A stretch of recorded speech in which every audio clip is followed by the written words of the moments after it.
The Indiana Fever's ticket waitlist once stretched into the tens of thousands. As of right now, the front office is posting on social media, openly asking fans to purchase seats. Think about what that image represents. A franchise that was once turning away buyers now has to go looking for them, and the decisions that triggered this reversal were entirely, completely self-inflicted. Here's the raw reality that nobody in mainstream sports media has the spine to state plainly. The Indiana Fever used the 10th overall pick in the 2026 WNBA draft to select Raven Johnson, a player whose most recent national media appearance included characterizing Caitlin Clark's supporters as toxic racist bullies. Then their head coach stepped up to a live post-draft press conference microphone and outlined a guard rotation that publicly positions the most valuable player in the history of women's basketball as a tactical flexibility option, rather than the undisputed organizational cornerstone. The fan base heard both messages clearly, and they are responding with the only tool a consumer base actually has: they are closing their wallets. If you want the real financial and tactical analysis of what is happening in Indianapolis, the breakdown that the corporate sports media is too cautious and too access-dependent to publish, hit that like button right now. It signals the algorithm that this content deserves a wider audience. Now let's break this down completely. To fully understand the magnitude of the crisis unfolding in Indianapolis, you need to understand what Caitlin Clark actually did for this franchise. Before her arrival, the Indiana Fever were not simply underperforming, they were structurally invisible. Their attendance numbers ranked near the bottom of the league. National broadcast partners showed minimal interest in the franchise. Merchandise revenue was negligible. The organization was operating in a state of commercial irrelevance that looked from the outside potentially permanent. What Clark delivered was not a gradual improvement. It was a categorical transformation of the franchise's entire identity and financial profile. She brought sellout crowds not just to Indianapolis, but to opposing arenas across every WNBA city, venues that had never sold out a Fever game. She generated demand so intense the league was relocating games to larger NBA venues just to absorb it. Her jersey broke merchandise sales records within the first hours of availability. She produced national television ratings that gave broadcast partners genuine conviction about women's professional basketball as a premium commercial property for the first time. The Indiana Fever went from financial afterthought to the most commercially valuable franchise in the entire WNBA. And that transformation has one origin, one single human being. And everyone in the organization knows it. This is why the decision-making of General Manager Amber Cox and President of Basketball Operations Kelly Krouse Goff is so historically difficult to defend. They operate inside an economic infrastructure that Caitlin Clark constructed, and they directed their first-round draft pick toward a player who, in the weeks immediately before draft night, went on a nationally distributed podcast and used the language of racism and toxicity to describe Clark's supporters, the exact consumer base that fills the Fever's arena and drives their ticket and merchandise revenue. The history between Raven Johnson and Caitlin Clark is embedded deep in the institutional memory of this fan community. The 2023 NCAA Final Four. Clark's wave off at the three-point line, daring Johnson to shoot, a moment so electrically charged it circulated across every major sports platform and permanently crystallized a competitive dynamic.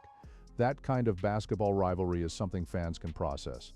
On-court competition between elite athletes is part of the sport's narrative architecture, but what Johnson said weeks before the draft was categorically different.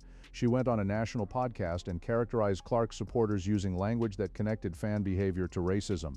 That is not a basketball play. It is a direct statement about the people who buy the Indiana Fever's product. Whether you personally agree with Johnson's assessment is entirely beside the business point. From a corporate governance standpoint, the calculation is straightforward. You do not use your first-round pick on a player who just publicly alienated the primary consumer segment your franchise depends on, and then expect those consumers to continue purchasing your product without consequence. It is the most basic principle of the relationship between a business and its customers, and the front office treated it as irrelevant. The immediate fan response was not disorganized emotional venting, it was coordinated, sustained, and economically specific. Accounts with significant followings in the Clark fan community began tracking season ticket renewal data and amplifying boycott narratives with unusual organizational coherence. Reddit discussions broke down exactly what a sustained ticket boycott would mean for franchise operating revenues.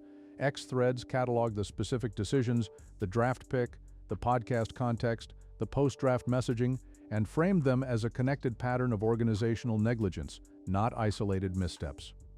This was a highly engaged, digitally sophisticated consumer base, applying deliberate economic pressure to an institution that they believed had disrespected them and the player they came specifically to watch. And then Stephanie White walked up to the post-draft press conference microphone and made everything significantly worse.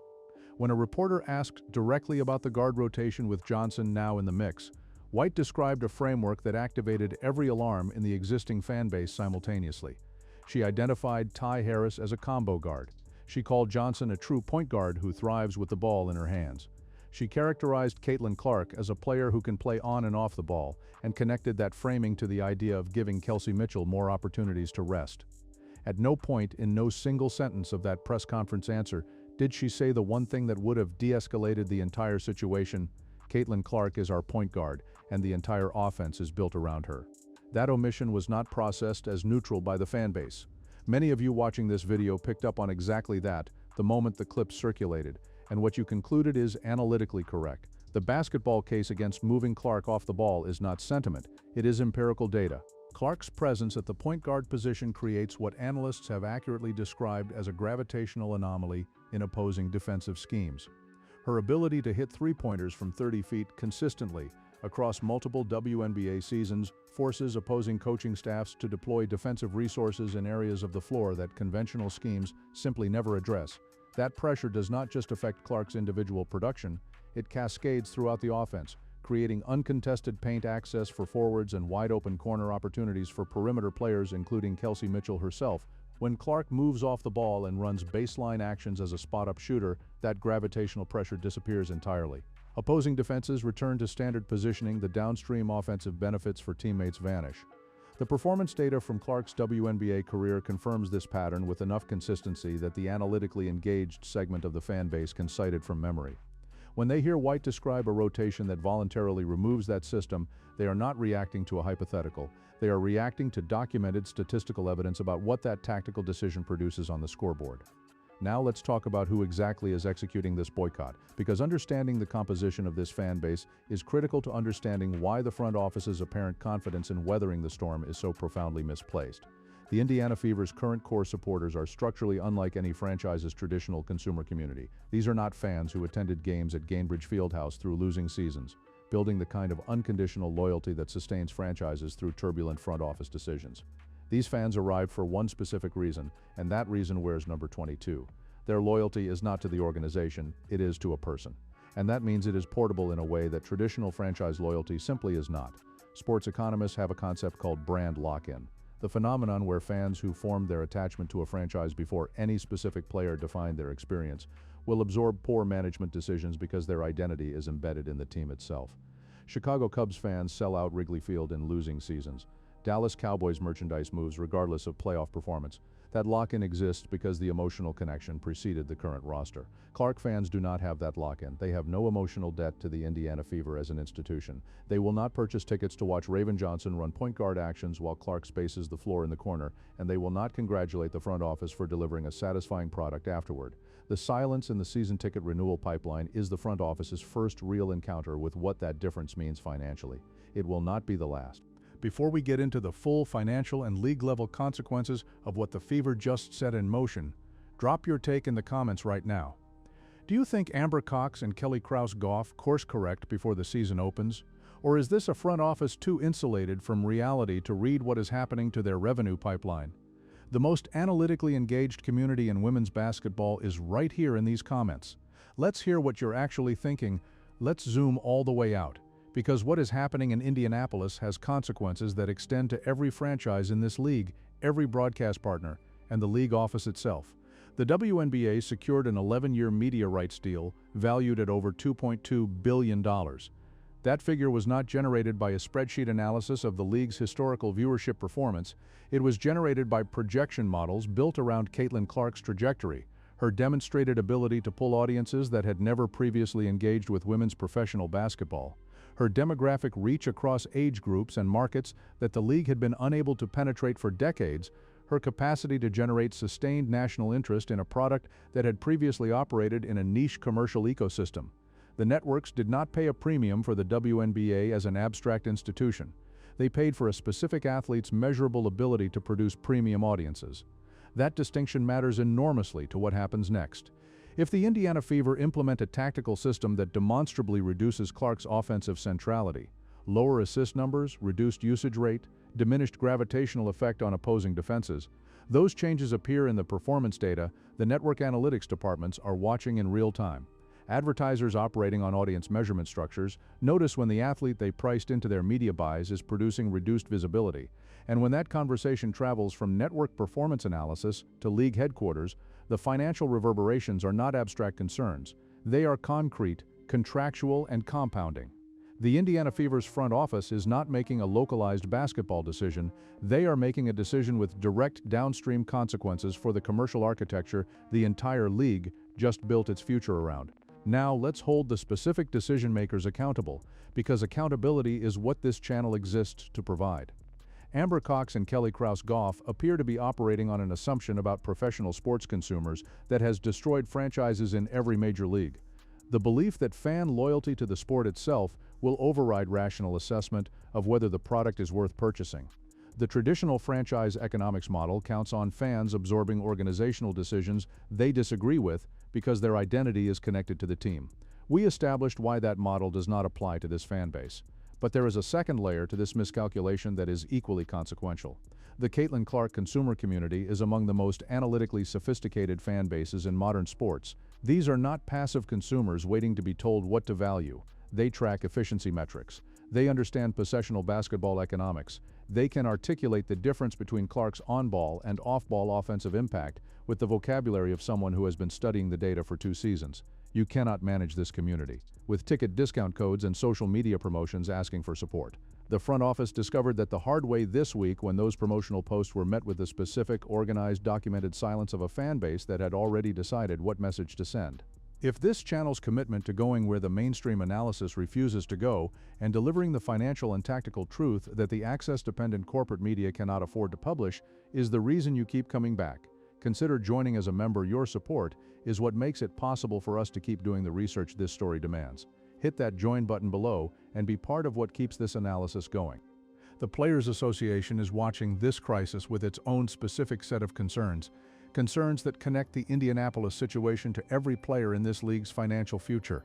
The collective bargaining agreement that was negotiated and ratified represents historic compensation gains for WNBA players, salary expansions, benefit improvements, and revenue-sharing structures built on projections of sustained league revenue growth. That growth is directly dependent on maintained fan engagement, broadcast performance, and the commercial momentum that the Clark era generated. A sustained boycott narrative that suppresses ticket sales, creates negative press cycles, and introduces structural questions about the Fever's commitment to their most valuable player has downstream effects on the salary pool. The CBA was designed to grow. This is not an abstract concern for players around the league. It is a financial reality that every WNBA roster member has a direct stake in seeing resolved correctly. If you know someone tracking this story who is getting the sanitized corporate media version instead of the real analysis, send them this video right now. This is the breakdown that the mainstream coverage is actively avoiding, and the more people engaged in this conversation, the more visible it becomes. Share it now. Commissioner Kathy Engelbert's office does not have governance authority to intervene in a franchise's draft decisions or coaching philosophy. That is how professional sports league structures operate, and no one should expect that level of intervention. But the league office monitors individual franchise financial health and collective brand positioning with acute attention. A sustained public crisis centered on the Fever's organizational treatment of the athlete, most responsible for the league's current commercial positioning, is not being processed in New York as a local franchise matter. It is being tracked as a league-wide brand vulnerability at exactly the moment the WNBA is attempting to establish itself as a premier global sports property. The timing could not be worse from the league's perspective. Here is the angle that nobody in mainstream sports coverage is willing to say out loud. Caitlin Clark has significantly more leverage in this situation than the Indiana Fever's front office appears to understand. She is the most marketable athlete in women's professional basketball. She is the implicit centerpiece of the league's historic broadcast deal. She is the reason the Fever's arena sells out while other franchises still struggle to fill seats on a Tuesday night. Every team in the WNBA, and realistically, options in the broader global basketball marketplace, would construct their entire organizational identity around her without hesitation and without the apparent ambivalence the current Fever front office is projecting. The franchise is not in a position of organizational leverage over its most important asset. It is in a position of custodial responsibility. and custodians who repeatedly demonstrate they cannot distinguish between good stewardship and institutional ego eventually create the conditions for the asset to seek an environment where it is properly valued. The fans circulating those questions right now are not being dramatic. They are reading the business landscape with an accuracy the front office seems unable to match. The solution, ironically, is structurally simple, even if it requires a level of institutional humility that the Fever's leadership has not demonstrated publicly. It does not require a trade. It does not require a roster overhaul or a coaching change before the season starts. It requires Stephanie White to stand at a podium in front of media cameras and deliver 6 specific, unambiguous words. Caitlin Clark is our point guard, not a statement about offensive versatility, not corporate language about rotational depth, not a discussion of on-ball and off-ball dynamics. A clean, direct, definitive organizational declaration that the franchise player is the franchise player, that the entire system is architectured around her court vision, her shooting range, and the gravitational effect that makes every other player on the floor more effective. 6 words before training camp opens would halt the revenue bleeding faster and more effectively than any marketing campaign the front office could devise. The Indiana Fever season begins in just weeks. What unfolds between now and that opening tip-off will determine whether this crisis is managed with transparency and decisiveness, or whether it compounds into something structural and lasting that reshapes this franchise's relationship with its core audience permanently. The fans have made their position economically clear. The question is whether Amber Cox, Kelly Krouse Goff, and Stephanie White are capable of reading it clearly enough and responding with enough directness to prevent a correctable situation from becoming an irreversible one. This channel is going to be at every press conference, every lineup announcement, every box score, and every ticket sales signal as this story develops. If you want to be part of this conversation in real time, the analysis that cuts through the corporate noise and tells you what is actually happening, subscribe right now and hit the notification bell, because the Fever's next move is going to tell us everything about what this organization actually is and whether it is capable of choosing Caitlin Clark the way its fans already have. We will see you in the next one.